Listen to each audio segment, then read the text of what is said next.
독한 말씀을 가지고 예배 부흥 프로젝트 네 번째 시간 말씀이 살아나게 하라라는 제목으로 함께 은혜를 나눠보겠습니다. 함께 따라해 봅시다. 말씀이 살아나게 하라.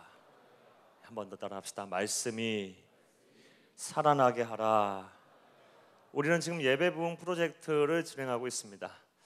기독교 예배의 구성 요소인 5가지, 경배와 찬양, 기도, 하나님의 말씀 듣는 설교, 그리고 하나님께 드리는 예물, 그리고 하나님과의 교제, 성도와의 교제가 포함된 교제, 이 5가지 기독교 예배를 이루는 형식을 하나하나, 구성 요소를 하나하나 이렇게 살펴보면서 우리의 신앙, 우리가 드리는 예배가 정말 하나님이 기뻐 받으시는 예배인가, 그리고 우리가 드리는 예배가 정말 하나님 영광 받으시고 또 하나님과의 만남이 온전히 이루어지는 성령 하나님께서 임재하시는 예배인가를 우리가 확인하고 있습니다. 첫째 시간에 총괄적인 이야기를 했고, 두 번째 시간에는 경배와 찬양을 어떻게 해야 하는 것인가에 대한 말씀을 드렸습니다. 그리고 지난 시간에는 우리가 예배 기도를 어떻게 해야 하는가에 말씀을 드렸고요. 오늘은 우리가 설교, 말씀을 어떻게 들어야 하는가, 이걸 어떻게 보아야 하는가, 예배 안에서 하나님의 말씀을 듣는 태도가 어떻게 해야 하는가에 대한 생각을 한번 해보겠습니다. 언젠가 주를 위해서 자신의 삶을 불꽃같이 드리겠다라고 하는 젊은 청년들, 대학생들 앞에서 설교를 한 적이 있습니다. 이 대학생들 자신의 삶을 온전히 하나님께 드리겠다고, 이제는 주를 위해 살겠다라고, 모든 것을 다 하나님께 온전하게 드리겠다라고 아주 헌신을 다짐한 청년들이었어요. 그 청년들에게 설교를 하는 그 시간에 맨 앞줄에 앉아있는 한 10명 정도에 되는 청년들에게, 젊은 대학생들에게 물어봤어요. 여러분들이 지난주 여러분들의 교회에서 주일날 목사님들이 설교를 하셨을 텐데 그 설교 제목을 기억하고 계십니까? 라고 물어봤어요. 한 10분 정도가 앞에 맨 앞에 앉아 계셨는데 10분 가운데 단 한 분만 빼고는 지난주 또 2-3일 전에요. 2-3일 전에, 며칠 전에 바로 주일 예배 가운데 하나님의 말씀을 분명히 들었을 터인데 그 주일 설교 제목을 기억하는 청년들이 없었어요. 단 한 명만 기억하고 나머지 9명은 이 앞에만 확인을 했는데도 나머지 9명은 설교의 본문이 신약이었는지 구약이었는지도 모르고 아무것도 몰라요. 왜 이런 일이 우리 가운데 일어났을까? 자신의 삶을 불꽃같이 드리겠다라고, 주를 위해서 평생 이제 헌신하며 살겠다라고 다짐한 청년들이 불과 2-3일 전에 주일 예배 가운데 드린 설교의 제목조차도 기억하지 못하고 있는 현실이 왜 우리 가운데 일어났을까 하는 생각을 또 해봤습니다. 사랑하는 여러분, 우리는 보통 예배 시간이 어느 정도 됩니까? 우리 청년 예배 시간은 조금 찬양도 길고 말씀도 길어서 1시간 한 30-40분 정도 되지만 한국 교회, 우리 조국이 드리는 한국 교회의 예배는 보통 1시간 남짓입니다. 이 1시간 남짓에서 설교, 즉 하나님의 말씀을 듣는 시간이 약 70% 이상이 됩니다. 1시간 남짓하는 시간 내에 드리는, 하나님께 드리는 예배에서 설교가 차지하는 비중이 약 70% 이상이 된다면 하나님의 말씀을 듣는 시간이, 하나님의 말씀을 듣는 것이 어찌 보면 예배의 중심이자 핵심이라고도 이야기할 수 있지 않겠습니까? 그런데 자신의 삶을 불꽃같이 드리겠다라고, 주를 위해서 이제 평생 헌신하며 살겠다라고 다짐한 청년들이 말이에요, 불과 2-3일 전에 들은 주일 설교 제목조차도 기억을 못하고 있는 현실이 참 안타까운 생각이 들었어요. 그 청년들은 예배를 잘 드린 것이 아니겠죠. 설교가 차지하는 비중이 약 70% 이상 된다고 한다면 그들은 마치 조회가 끝나기를 기다리는 먼 산을 쳐다보고 있는 학생들처럼 예배를 건성건성 드렸음에 분명합니다. 여러분의 모습들은 어떠합니까? 여러분들은 지난 주일날 말씀에 들은 설교 제목을 기억하십니까?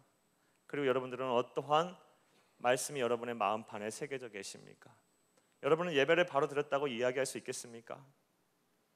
잘 우리가 신중하게 생각을 해봐야 돼요. 자, 그렇다면 우리에게 왜 이런 일이 일어날까? 그리고 왜 그 청년들에겐 그런 일이 일어났을까요? 일단 설교가 귀에 안 들렸기 때문에 그러겠죠. 안 들려서 듣고는 싶으나 안 들려서 그럴 수도 있었을 거라고 봐요. 왜 안 들렸을까요? 그렇다면요, 하나님의 말씀인 설교가 안 들리는 이유는 또 뭘까요? 그 안에 갈급함이 없어서 그래요. 여러분이 정말 들어야 될 정보를 제가 이 자리에 서서 말씀을 드린다고 한다면 수단과 방법을 가리지 않고 귀를 쫑긋 세우고 드릴 거예요. 그리고 저 뒤에 절대로 안 앉을 거예요. 앞으로 달려와서 어떻게든 이 귀한 정보를 듣기 위해서 애를 쓸 거예요. 그러나 우리는 그렇지 못한 모습들이 많아요. 왜 그럴까? 갈급함이 없어서 그래요. 귀한 하나님의 말씀을 듣는 그런 갈급함이 없기 때문에 귀에 안 들려오는 거예요. 마음판에 안 새겨지는 거예요. 안 남는 거예요. 또 어떤 분은요, 재미로 설교를 듣는 분들이 있어요. 설교 시간에 일단 한번 웃겨야 된답니다. 저도 이것 때문에 고민이 굉장히 많은 사람입니다. 저도 웬만큼 웃길 수 있는 사람입니다. 그러나 이렇게 해야 되나 말아야 되나, 하나님의 말씀을 바로 전해야 되나 말아야 되나, 하나님의 말씀을 강해하고 설명하고 적용하기도 너무 바빠요. 그 많은 시간들을 할애해서 정말 농담이라도 좀 하고 이렇게 넘어가야 되나, 이런 생각들도 하루에도 정말 12번 더 이상 하는 사람입니다.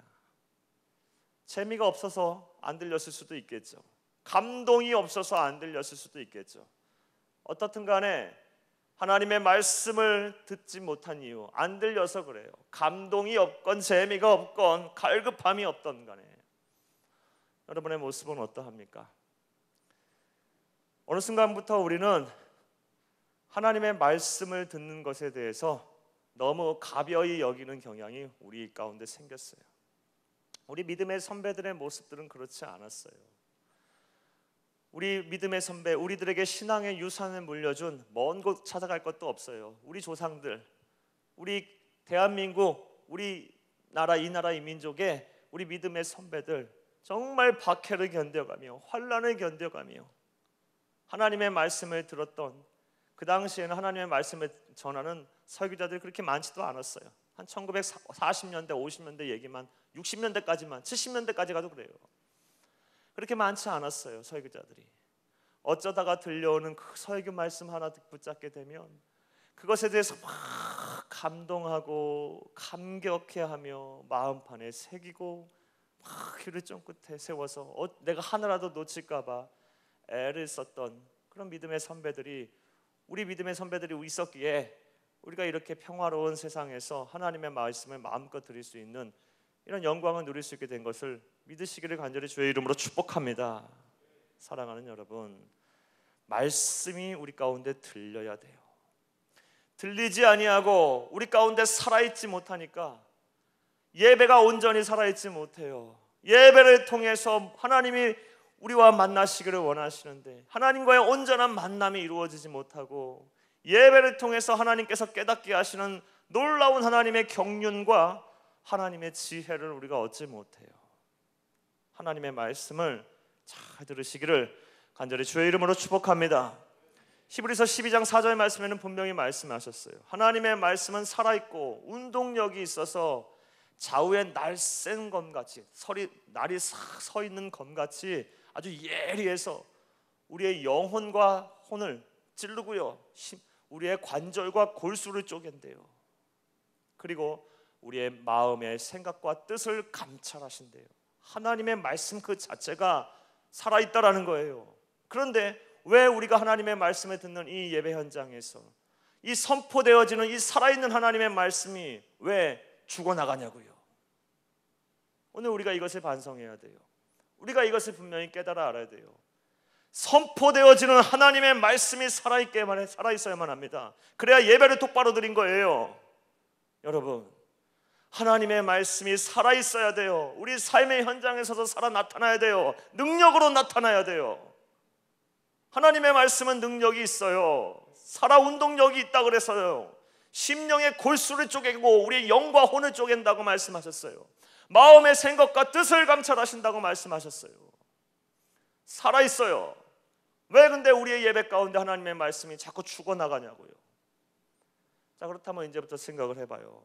우리에게 선포되어지는 이 말씀이, 예배 가운데 선포되어지는 이 하나님의 음성이 어떻게 하면 우리의 삶 가운데 살아있게 할 수 있느냐, 살아 역사할 수 있게 하느냐, 오늘 저와 여러분이 생각해 볼 아주 중요한 문제입니다. 하나님의 말씀이 살아있게 해야 예배를 똑바로 드리는 거예요. 예배를 잘 드리는 거예요. 앞서 말씀드린 대로 1시간 예배 드릴 때 설교의 비중이 70%가 넘어요. 그 의미하는 바가 뭐예요? 그게 예배의 핵심이라는 거 아니겠습니까? 자, 그렇다면 이제부터 생각해 봅시다. 오늘 본문 말씀을 통해서 그 답을 우리가 얻을 수 있을 것 같아요. 본문 말씀을 통해서 예배 가운데 선포되어지는 하나님의 말씀인 이 설교가 우리 삶의 현장에서 역사할 수 있도록, 말씀이 살아날 수 있도록 하려면 우리가 어떻게 해야 하는지를 이제부터 생각해 봅시다. 자, 이제부터 따라갑시다. 첫째로, 설교가 무엇인지를 바로 알아야 한다. 다시 따라합시다. 설교가 무엇인지를 바로 알아야 한다. 사랑하는 여러분, 설교가 무엇입니까? 목사가 시간이 돼서 하나님의 말씀을 공부한 것을 그냥 이야기하는 것입니까? 전에 제가 몰몬교 성도들하고 이야기를 한참 한 적이 있어요.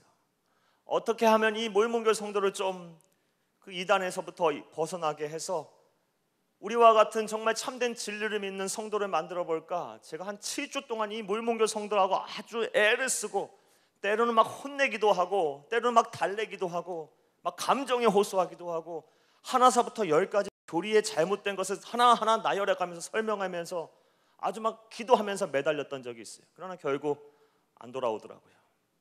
결국 안 돌아오고, 결국 지금도 몰몬교 신자 성도로서 이단에 빠져서 지금도 살고 있어요. 그 성도에게 물었어요. 왜 몰몬교가 그렇게 좋으니? 몰몬교회는 이렇게 예배를 드린답니다. 목사님이란 분이 굳이 설교를 안 한답니다. 그럼 누가 그렇게 설교를 하니? 라고 물어봤더니 성도들이 돌아가면서 설교를 한대요. 그러면 성도들이 돌아가면서 어떠한 말씀을 전하니? 라고 물어보니까요, 평소 자기가 아는 주제를 갖고 와서 이 자리에서 설명을 한대요. 그럼 너는 무슨 이야기를 했니?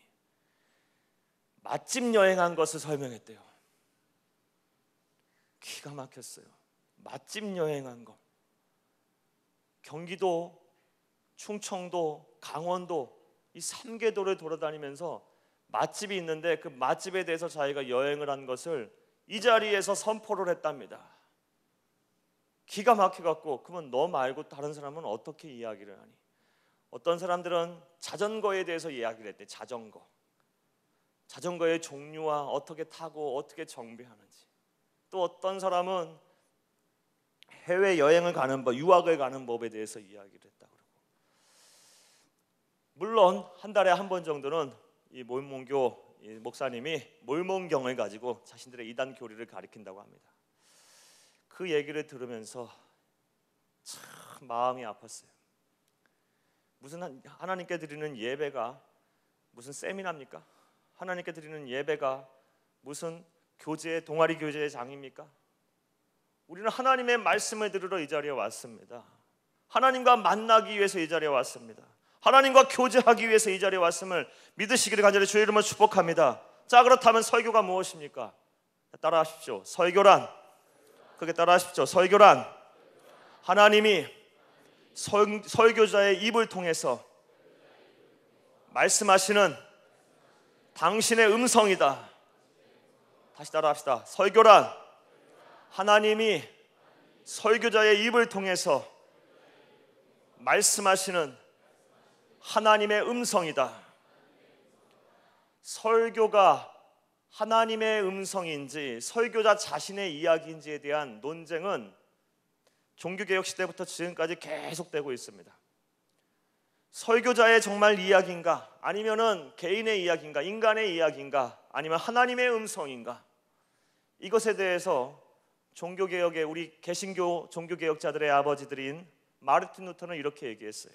설교자가 성경에 근거하여, 하나님의 말씀인 성경에 근거하여 설교를 할 때는 하나님의 음성이다. 존 칼빈은 이렇게 얘기했어요. 칼빈은 종교개혁의 두 거두인 마르틴 루터와 이 존 칼빈은 설교자가 하나님의 말씀인 성경을 강해할 때는, 하여 설명할 때는 그것이 곧 하나님의 음성이다라고 이야기했어요. 사랑하는 여러분, 설교가 하나님의 말씀인 성경에 근거하여 선포되어지고 적용되어질 때는 하나님의 말씀으로 믿으시기를 간절히 주의 이름으로 축복합니다. 우리가 이것이 설교가 하나님의 말씀이라는, 하나님의 음성이라는 것을 분명히 하게 되면 우리는 가볍게 들을 수가 없어요. 두렵고 떨리는 마음으로 하나님의 음성인 설교를 들을 수밖에 없어요. 두려워하라는 것이 아니에요. 여러분, 경외라는 것이 무엇입니까? 성경 말씀에 보면, 잠언서에 특히 보면 여호와를 경외하는 것이 지식의 근본이라 그랬어요. 경외가 뭐예요? 공경할 경자에 두려워할 외자예요. 두렵고 떨리는 마음으로, 조심조심하는 마음으로, 집중하여서 간절히 사모하는 마음으로 들으라는 얘기예요. 행여나 내가 놓칠까봐, 행여나 내가 하나라도 하나님의 뜻을 왜곡할까봐 바로 듣기 위해서 아주 조심조심하면서 두렵고 떨리는 마음으로 하나님 앞에 말씀을 들으라는 얘기예요. 전제는 분명하죠. 설교자가 하나님의 말씀인 성경에 근거하여 하나님의 말씀을 전해야만 합니다. 한국 교회가 많이 세속화됐다고 이야기를 합니다. 한국 교회가 하나님의 강단이 굉장히 희화화됐다고 이야기합니다. 코미디 같아요. 웃긴 이야기 하기 바빠요. 몸개그 하기 바빠요. 어느 순간인가부터 쇼가 돼버렸어요. 하나님의 말씀을 가르치기보다는 정치적인 담론을 이야기하는 장이 되고 가끔 그래요. 어떤 사람은 책 팔아요, 이 자리에서. 그러면서 예배를 해요. 하나님이 심판하실 거예요. 하나님이 진노하실 거예요. 그러나 설교자가 하나님의 말씀에 근거해서 하나님의 말씀을 또박또박 전하고 하나님의 말씀을 해석하고 강해하고 적용할 때에는 분명히 하나님의 음성으로 들으시기를 간절히 주의 이름으로 축복합니다. 두렵고 떨리는 마음으로, 경외하는 마음으로 내 마음을 다하여 집중하여서 하나님의 음성을 들으시기를 간절히 주의 이름으로 축복합니다. 새가족 여러분들이 오게 되면 제가 늘 하는 얘기가 있어요. 예배를 잘 들으셔야 합니다라고 하면서 제가 꼭 이렇게 얘기해요. 만약에 제가 웃긴 이야기나 하거나, 사부 예배 설교자는 저니까요, 웃긴 얘기나 하거나 아니면 신변잡기적인 얘기거나 하거나 정치적인 이야기나 의견이나 밝히거나 뭐 이런 얘기하면 안 들으셔도 됩니다. 주무셔도 됩니다. 그 시간에 나가도 됩니다. 그러나 하나님의 말씀에 근거해서 하나님의 말씀을 해석하고 적용하고 강의할 때는 하나님의 음성으로 들으시기를 간절히 바랍니다 라고 항상 부탁을 합니다. 여러분에게도 동일합니다.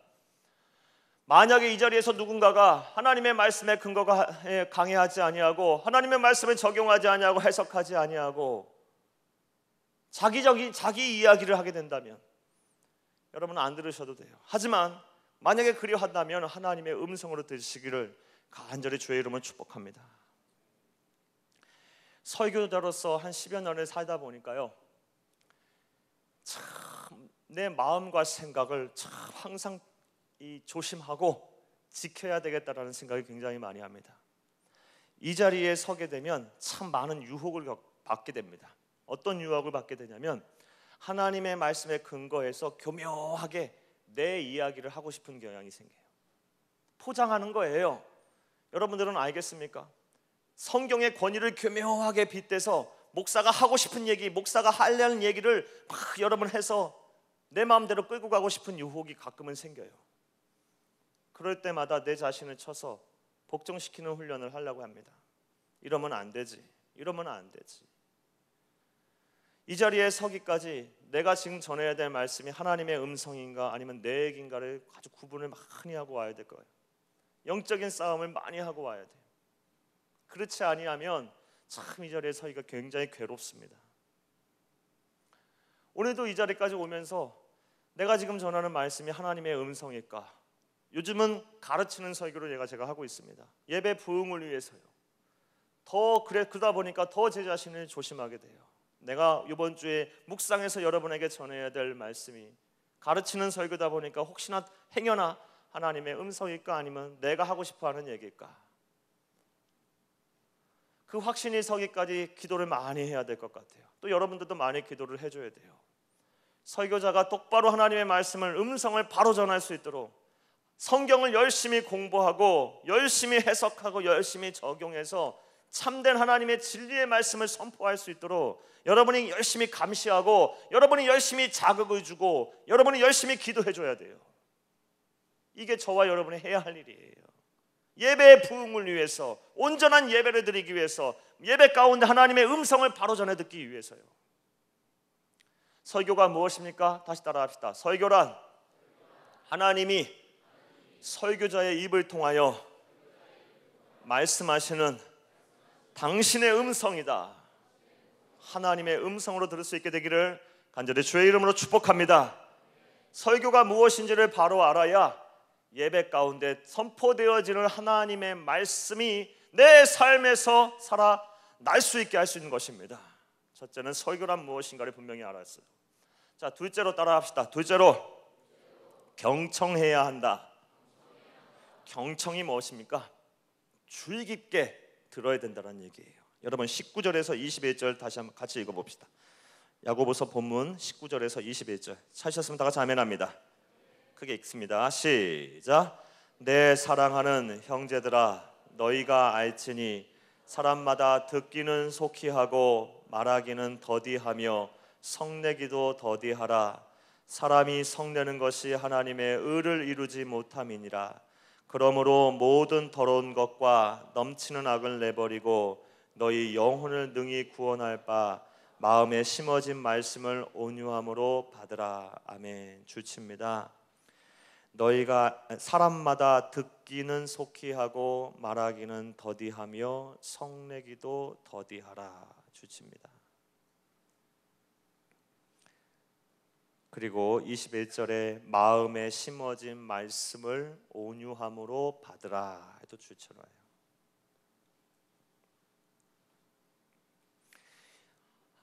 예배 안에서 설교를 들을 때 경청하는 것이 무엇일까? 이 19절에서 21절 말씀이 바로 경청하는 것 같아요. 말하기를 뭐합니까? 듣기를 속히 하고, 속히 하라는 거예요. 빨리빨리 하라는 얘기예요. 바로바로 하라는 얘기예요. 열심히 들으라는 얘기예요. 말하기를 천천히 하며, 듣는 것보다 말하는 것을 나중에 하라는 거예요. 듣고 말하는 데 있어서 뭐 하라고? 하지 말라고? 성내지 말래요. 분을 내지 말고 어떻게? 온유함으로 하나님의 말씀을 받으랍니다. 이게 바로 경청인 것 같아요. 우리 인간은요, 저도 마찬가지, 여러분도 마찬가지입니다. 듣는 것보다 말하는 것이 더 좋아요. 남의 이야기를 듣는 것보다 내 얘기하는 것이 더 좋아요. 남의 주장을 내가 듣는 것보다 내 주장을 이야기하고 내 주장을 내세우는 것이 더 좋은 것이 우리 바로 인간의 본성이에요. 하나님의 말씀을 듣는 데서도 마찬가지입니다. 설교가 설교자의 입을 통해서 전하시는 하나님의 음성이라는 것을 알면서도 불구하고 하나님의 말씀을 강해하고 적용하게 되면요, 우리 인간은 본성적으로 남의 얘기를 듣는 것을 별로 좋아하지 않아요.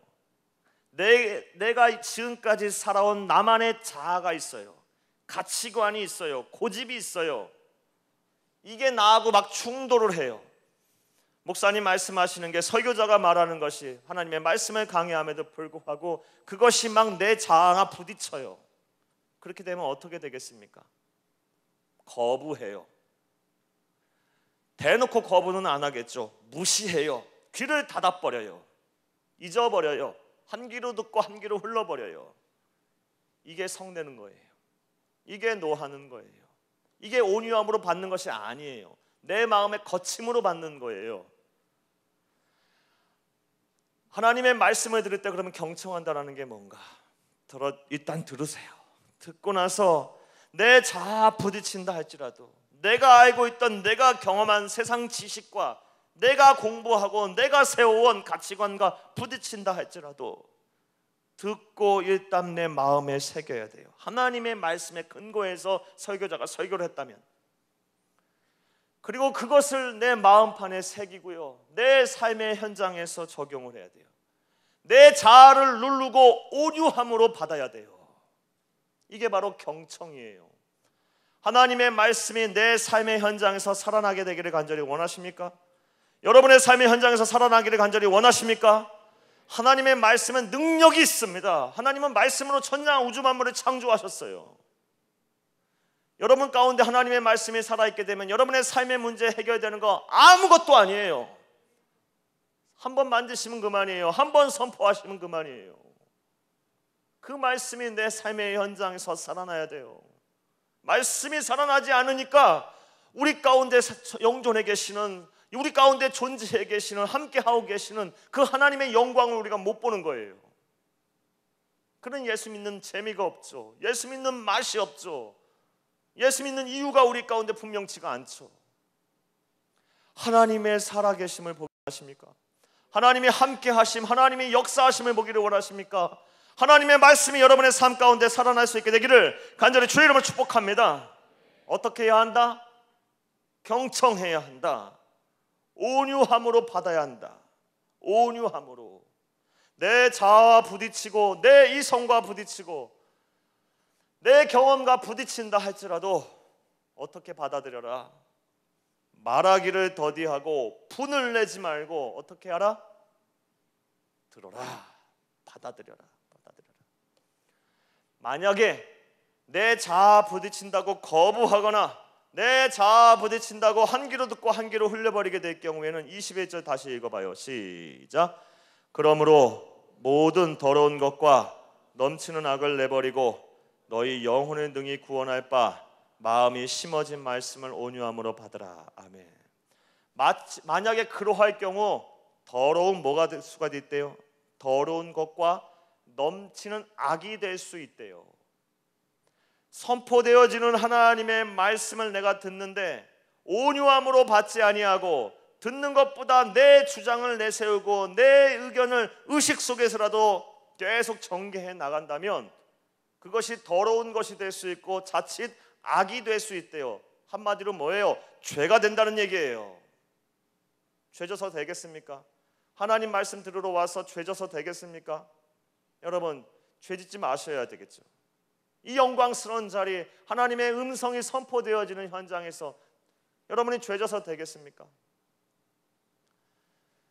저는 주보에 하나님의 말씀을 써드리는 것에 대해서 굉장히 많은 딜레마를 가지고 있는 사람입니다. 하나님의 말씀을 지금은 듣는 시간입니다. 청각을 동원하는 것이 어떻게 보면 가장 지금 우리가 필요로 한 감각입니다. 근데 많은 분들이 하나님의 말씀을 듣는 데 있어서 주보를 보고 계시는 분들이 참으로 많습니다. 그럼에도 불구하고 왜 제가 주일 설교 요약을 매번 요약본을 이렇게 써드리는 이유가 뭡니까? 먼저 읽어보고 한 번 들으면 더 마음에 남지 않겠나라는 이런 마음 때문에 그래요. 어떻게 보면 이건 상당히 위험한 일이에요. 제 자신에게 있어서도 위험한 일이에요. 어디 한국 교회 당일 설교본을 이렇게 써주는 교회가 몇 교회나 되겠습니까? 거의 없어요. 손꼽아서 몇 교회 안 돼요. 다 지난주 거 요약해서 써드리죠. 그럼에도 불구하고 여러분에게 이렇게 해드리는 이유는 뭔지 압니까? 제발 부탁인데 일찍 오셔서 한 번이라도 읽어보십시오. 예배 드리기 전에 일찍 오셔서 한 번이라도 읽어보십시오. 제발. 그리고 나서 지금 말씀을 들으시고 집에 가셔서 한 번이라도 또 한 번 읽어보십시오. 제가 내공이 부족해서 하나님과의 관계에서 영성이 부족해서 공부가 부족해서 깊이가 부족하다면 정말로 죄송합니다. 하지만 그렇지 않다면 여러분이 읽어볼 가치는 분명히 있을 거라고 생각이 되어져요. 그리고 나서 이 한 번이라도 읽어보고 마음속에 말씀을 들으면 분명히 마음속에 남지 않겠습니까? 제가 할 수 있는 최선의 도리예요. 사랑하는 여러분, 하나님의 말씀을 잘 들으시기를 간절히 주의 이름으로 축복합니다. 경청해야 돼요. 그래야만 삶의 현장에서 하나님의 말씀이 살아날 수가 있습니다. 제발 부탁입니다. 하나님의 말씀이 좀 여러분의 삶의 현장에서 살아나게 하십시오. 그것이 안 되니까 왜 우리가 이 시대에 이렇게 젊은 청년들이 절망하고 낙심합니까? 왜 이렇게 고꾸라집니까? 왜 이렇게 힘이 없습니까? 왜 이렇게 기쁨이 없습니까?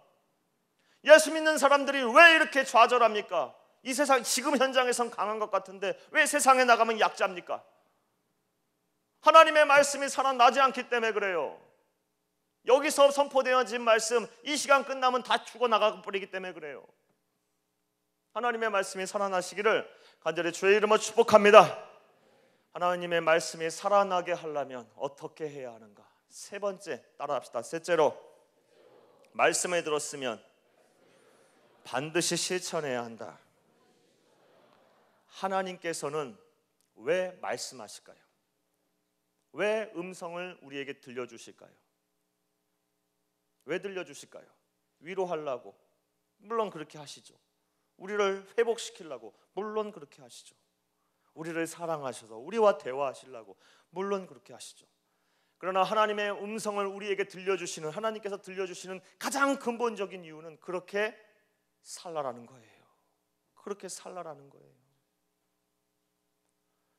여러분들의 부모님이 여러분이 만약에 잘못된 일을 행했다고 합시다. 뭐 이제는 다 장성하여서 여러분이 부모님의 말씀을 들을 나이는 물론 들어야 하지만 잘 안 들을 거라고 봐요. 또 말씀도 잘 안 하실 거라고 보고요. 어린아이 때로 돌아가 봐요. 여러분에게 얼마나 많은 말씀을 하셨어요.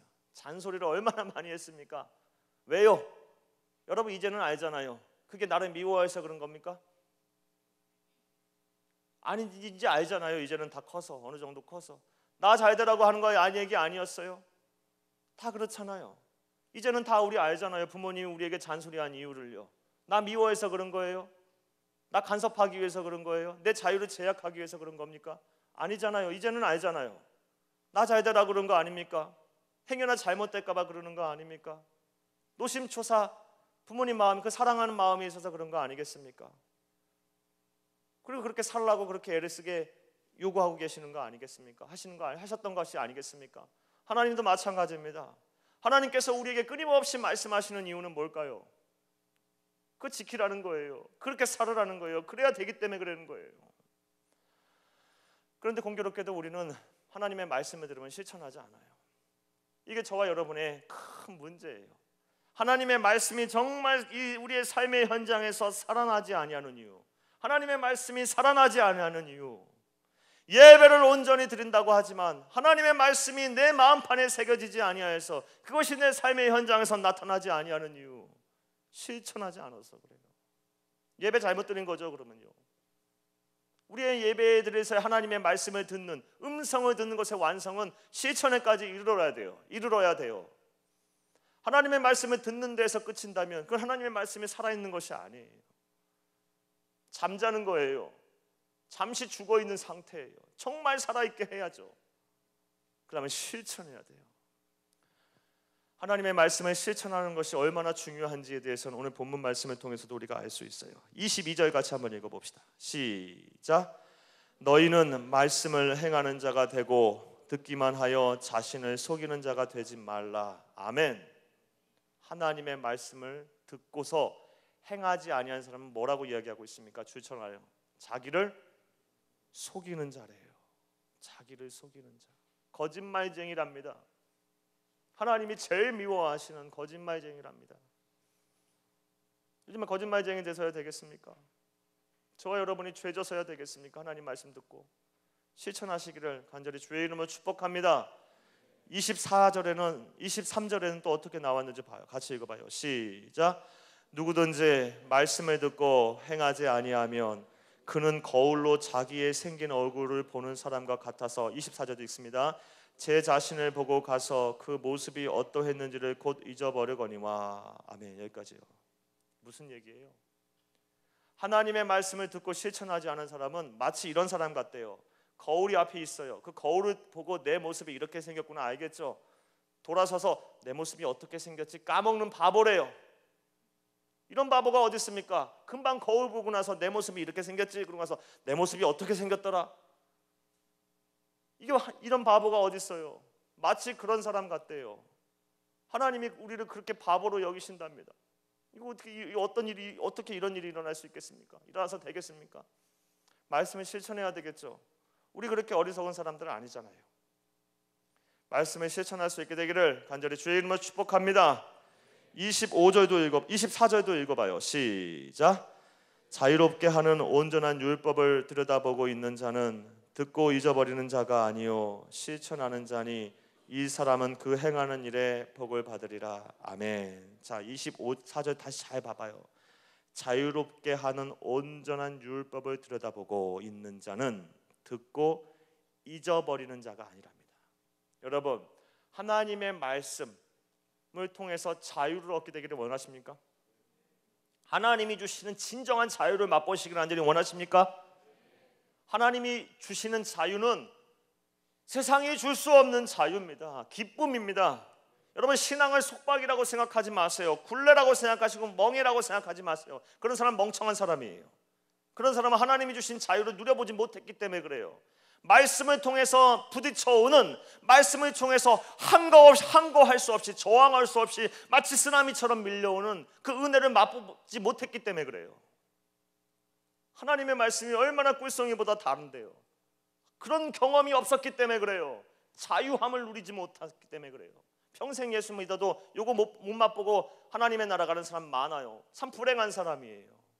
이런 자유를 얻으려면 어떻게 해야 된답니까? 말씀을 듣고 실천하랍니다. 실천. 거기서 그치지 않아요. 24절 다시 잘 봐봐요. 자유롭게 하는 온전한 율법을 들여다보고 있는 자는 듣고 잊어버리는 자가 실천하는 자니, 자 줄쳐요. 이 사람은 그 행하는 일에 뭐를 받으리라? 복을 받으리라. 복에다 동그라미 좀 쳐놔요. 아멘 하세요. 크게. 다시 24절 다시 크게 읽습니다. 시작. 자유롭게 하는 온전한 율법을 들여다보고 있는 자는 듣고 잊어버리는 자가 아니요 실천하는 자니, 이 사람은 그 행하는 일에 복을 받으리라. 아멘. 아멘이 무슨 뜻이라고요? 그렇게 살겠습니다. 그리하겠습니다. 이건 신앙 고백이에요. 우리 반드시 잊어버리지 말아야 되고, 왜 아멘을 하라고 말씀을 드리냐면요, 많이 얘기했잖아요. 예배 분위기를 좋게 하기 위해서. 물론 그런 의미도 있을 수 있어요. 아니요, 더 근본적인 이유는 신앙의 고백이기 때문에 그래요. 예배 안에서는 끊임없이 우리의 신앙이 고백되어져야 돼요. 찬양을 통해서도 고백이 되어져야 되고, 기도를 통해서도 고백이 되어져야 되고, 하나님의 말씀을 듣는 가운데서도 그렇게 살겠습니다. 나는 믿습니다. 내 신앙은 그러합니다. 나는 그렇게 살겠습니다. 옳습니다. 동의합니다. 이게 아멘 아닙니까? 끊임없이 내 신앙을 고백하는 거예요. 여러분 분명히 깨달아 알으세요. 예배는 신앙의 고백의 현장이에요. 이 자리에 우리가 왜 왔어요? 예수 믿기 때문에 온 거 아닙니까? 내 신앙이 기독교이고 내 신앙이 예수가 구세주이기 때문에 이 자리에 온 거 아닙니까? 그거 확인하고 그거 고백하는 게 바로 예배의 전부이자 완성이에요. 아멘. 크게 하세요. 그러니까 말씀을 들었고, 하나님의 말씀을 같이 낭독했으면요. 24절 다시 한번 읽어봐요. 시작. 자유롭게 하는 온전한 율법을 들여다보고 있는 자는 듣고 잊어버리는 자가 아니라 실천하는 자니, 이 사람은 그 행하는 일에 복을 받으리라. 아멘. 복을 받기를 원하세요? 하나님의 말씀의 능력이 여러분 삶 가운데 정말 나타나기를 바라요. 정말입니까? 실천하세요. 실천. 오늘 이후부터, 오늘 들은 말씀부터 실천하세요. 뭘 들었습니까? 설교가 하나님의 음성이다. 그걸 들었어요. 단 설교자가 하나님의 말씀에 근거해서 강의하고 적용하고 해석할 때, 그건 하나님의 음성으로 내가 들어야 되겠구나. 하나님의 말씀에 내 자아와 부딪히고 내 이성과 부딪히고 때로는 내 경험과 충돌한다 할지라도 듣기를 속히 하고 말하기를 더디하고 분을 내지 말자. 온전한 마음으로, 온유한 마음으로 받아들이자. 그리고 실천하겠다. 이거를 실천하세요. 오늘 이후부터 하세요. 이것부터 하는 거예요. 전화기 받아요. 그리고 전화기 끊어. 사랑하는 여러분, 저는 영적인 침체에 빠질 때마다, 그리고 때로는 내가 이 길을 가야 하는 길이 참 만만치가 않아요. 그리고 특별히 설교 준비하는 게 정말 저는 곤욕이에요. 여러분은 은혜 받는다 뭐한다 할지 모르겠지만 저는 일이에요. 일. 저는 일이기 때문에 참 고달퍼요. 어디서 베껴올 수도 없고 안 되고, 내 머릿속에 있는 거 조합해서 저도 할 만큼 하고 싶은 얘기 많은 사람이에요. 공부도 할 만큼 했어요. 제가 목사 되기 전에 언어 철학한 사람이에요. 언어 철학. 비투겐슈타인 뭐 이런 사람, 언어 철학, 과학 철학 공부한 사람이에요. 음악 미학을 공부한 사람이에요. 철학적 사고를 왜 못하겠어요? 종교 철학도 했던 사람이에요. 신학을 하고 저는 설교학을 전공한 사람이에요. 내가 왜 못하겠어? 할 얘기가 내 얘기 조합해서 누군가 거 인용해서 베껴서 주구절절히 얘기할 수도 있어요. 그런 갈등과 그런 유혹이 생길 때도 한두 번이 아니에요. 하나님의 말씀을 그래도 하나님의 말씀 속에서, 성경 속에서 답을 찾으려고 애를 쓰고 이 말씀 하나를 전하려면 참 고달파요. 그러다 보면 가끔은 저에게 영적 침체가 찾아와요. 내 능력의 한계가 보여지고, 그래서 슬플 때가 한두 번이 아니에요. 그럴 때마다 제가 회복이 되는 방법이 있어요. 회복하는 방법이 있어요. 여러분도 그렇게 되기를 바라요. 어떻게 회복을 하느냐? 앞서 서두에 말씀드린 대로 믿음의 선배들의 모습으로 돌아가요. 개신교 선교 초기 멀리 갈 것도 없어요. 우리 믿음의 선배들, 우리 대한민국에, 우리 조선 땅에, 우리 구한말에 신앙 지켜가며 박해를 견뎌가며 그 신앙 지켰던 믿음의 선배들의 모습으로 돌아가요. 그들의 삶의 모습에 글을 읽고 그들이 어떻게 말씀을 전하고 말씀 안에서 몸부림쳤는가를 읽어보게 되면 어느 순간인가부터 내 마음이 회복이 되어지고, 이렇게 부족하고 이렇게 연약한 자도 하나님께서 귀히 쓰일 수 있겠구나라는 또 자신감을 얻어서 다시 이 자리에 서요. 한 예를 들어볼게요. 지금 저 천국 가신 목사님이에요. 우리 기도학교 하면서도 그런 얘기 했는데, 제가 천국 가게 되면 열심히 따라다니고 싶은 사람이 몇 명 있어요. 첫째는 사도 바울이고요. 몇 명 있어요. 그 가운데 제가 지금 말씀드리는 이 목사님도 열심히 가서 따라다닐 거예요. 제가 이 목사님 어떤 목사님이셨냐면, 굉장히 나의 건달이었던 목사님이에요. 원래는 예수를 믿었던 분이 아니에요. 나의 건달이 완전히 건달이고 한량이었던 분이었었어요. 그리고 깡패였어요. 깡패. 첩을 5명이나 데리고 있던, 예수를 믿어서 목사가 되기 전에는 첩을 5이나 데리고 있던 완전 나의 건달이고 한량이고 깡패였던 분이셨어요. 이분이 우연찮게 시장에 나가서 술을 거나하게 먹고 대자로 누워서 자고 있는데 어떤 선교사님이 복음이 전해져 있는 전도지를 주고 갔어요. 이 전도지가 자고 있는데 뭔가 얼굴에 덮고 갔어. 이 전도지가 뭔가 보니까 뭐 글이 쓰여져 있는데, 하여간 무엇인지 모르겠지만 하나님의 말씀이 쓰여져 있는 것 같아요. 그 말씀을 이게 뭐야 그리고 코를 휑하게 풀고 집어 던졌어. 그런데 우연찮게 그게 말이야 전도지가 한 장이 아니었어. 2장이었어. 그래갖고 한 장이 우측에 구겨 넣어서지 주머니에 넣었나 봐. 이 주머니에 넣은 전도지를 집에 와가서 이게 뭔가 그리고 읽다 보니까 궁금한 게 생겼어. 그래서 선교사님에게 가서 이 궁금한 걸 묻고 시작하다. 그런 순간인가 어떤가 하나님의 은혜로 말미암아 회심하게 되고, 지나온 자신의 삶을 회개하게 되고, 다 누이치게 되고 예수를 믿기 시작했어. 이 목사님이 어떻게 살았나? 그 이후로 이 목사님이 이렇게 한량으로 깡패로 첩을 5이나 거느리고 살 수 있었던 이유는 지주의 아들이었어. 하나님께서 말씀하시는데 내 이웃을 내 몸같이 살라라는 그 말씀이 참 마음에 부닥쳐.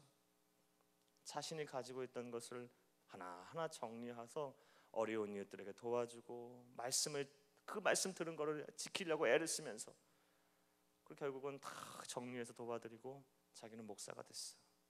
그 목사님을 통해서 저 신안군 가면, 전라남도 신안에 가면 복음화율이 90%가 넘어. 한 도가 90%가 예수를 믿어. 그 목사님부터 시작이에요. 한 사람이 그렇게 많은 사람을 변화시켰어. 그 목사님이 그냥 목사 된 거예요? 아니요.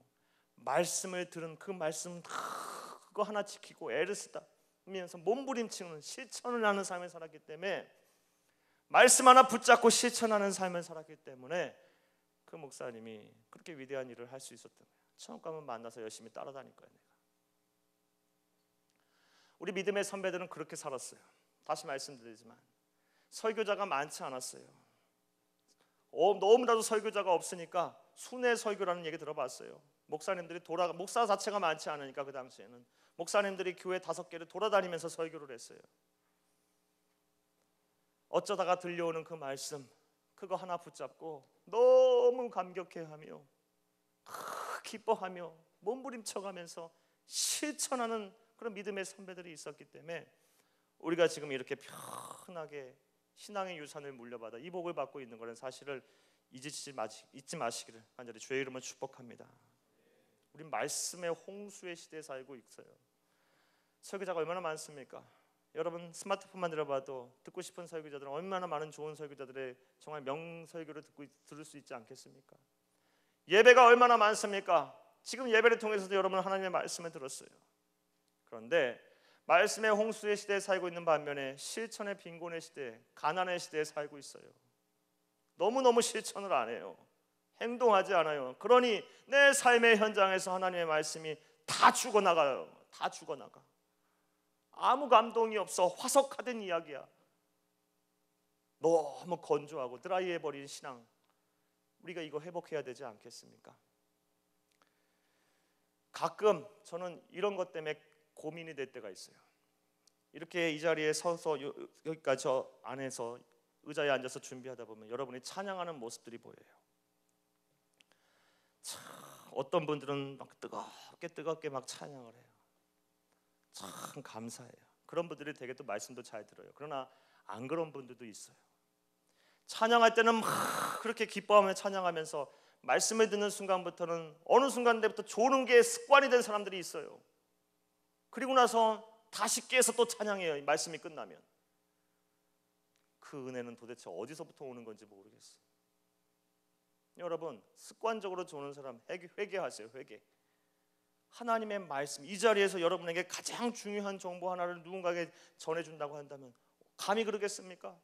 여러분의 정말 단돈 몇만 원 버는 그런 이익이 걸린 문제라서 이 자리에서 그 문제를 하고 답을 이야기하라고 한다면 여러분 그 단돈 몇만 원 벌기 위해서라도 여러분 귀를 쫑긋 세우고 어찌하든 간에 그 답을 해결하려고 애를 쓸 거 아니겠습니까?